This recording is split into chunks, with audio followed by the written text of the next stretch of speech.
Tokoh-tokoh Islam menghendaki Islam sebagai dasar negara. Sementara itu, kelompok nasionalis sekuler menolak keras ide tersebut. Yang dijalankan oleh pemerintah kolonial untuk kalangan bumi putra itu dengan mengedepankan plotisme, menjarakan atau menganggangkan berkenaan dengan keyakinan keagamaan, maka lahirlah kalangan terpelajar yang menjadi orang-orang sekuler, netral terhadap agama, bahkan kemudian anti terhadap syariat agama. Gerakan lebet ke Indonesia, terutama ke wilayah Tatar Sunda. Ternyata saat sendiri KKI, terus dengan dia mah gerakan internasional.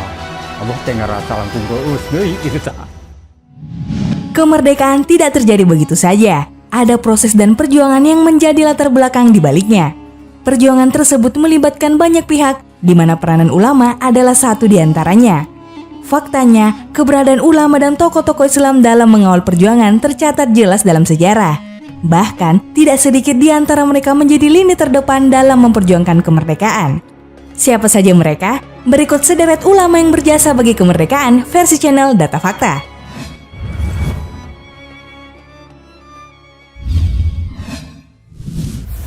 Kiai Haji Hasyim Asy'ari.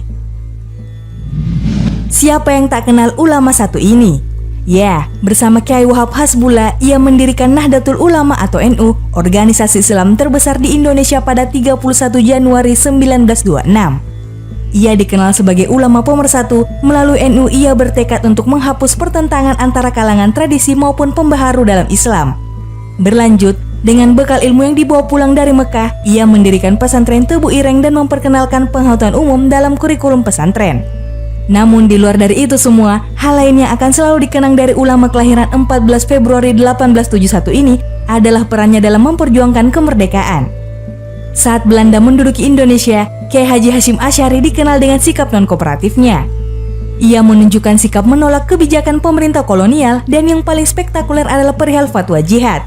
Fatwa yang lahir dari tangan dinginnya pada 11 September 1945 tersebut berisi tentang ajakan seluruh umat muslim untuk menentang, dan siapapun yang mati karena memerangi penjajah adalah syahid.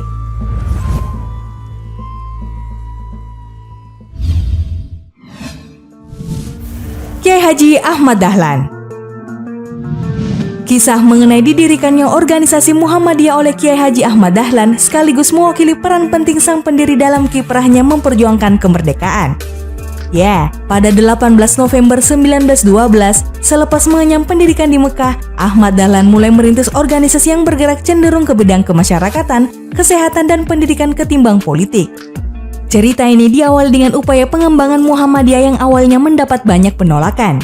Hingga pada akhirnya Ahmad Dahlan mengajukan permohonan pada pemerintah Hindia Belanda untuk mendirikan cabang-cabang Muhammadiyah pada 7 Mei 1921 dan permohonan itu pun dikabulkan pada 2 September 1921. Dan benar saja, Muhammadiyah pun berkembang pesat.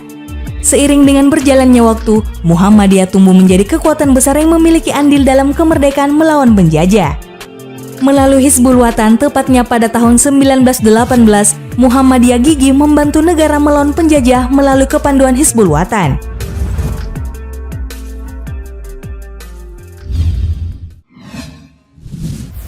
Kiai Haji Wahid Hasyim.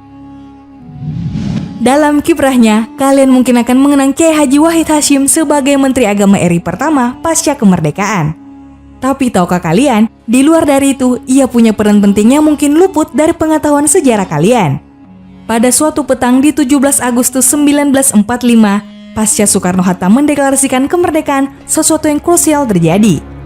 Anak kalimat dari pembukaan Undang-Undang Dasar yang berbunyi, ketuhanan dengan kewajiban menjalankan syariat Islam bagi pemeluk-pemeluknya, dinilai menuai keberatan dari wakil-wakil Protestan dan Katolik. Karena itu, keesokan harinya, Wakil Presiden menginisiasi pembicaraan singkat bersama Ki Bagus Hadikusumo, Kasman Singodimedjo, Wahid Hasyim, dan Teku M sebelum sidang PPKI dimulai. Nah, dari percakapan 15 menit tersebut, Kiai Haji Wahid Hasyim lah yang mengusulkan penghilangan 7 kata dalam Piagam Jakarta tersebut, diganti dengan ketuhanan yang Maha Esa. Penting untuk diketahui bahwa sesuatu yang pelik terjadi setelahnya dan keberadaan Kiai Haji Wahid Hasyim adalah kunci penting dari peristiwa ini, terutama sekali karena keberadaannya di forum sempat diragukan. Kehadiran putra Kiai Haji Hasyim Asy'ari pada detik-detik jelang perubahan sila pertama tersebut memiliki arti yang sangat penting pula bagi NU.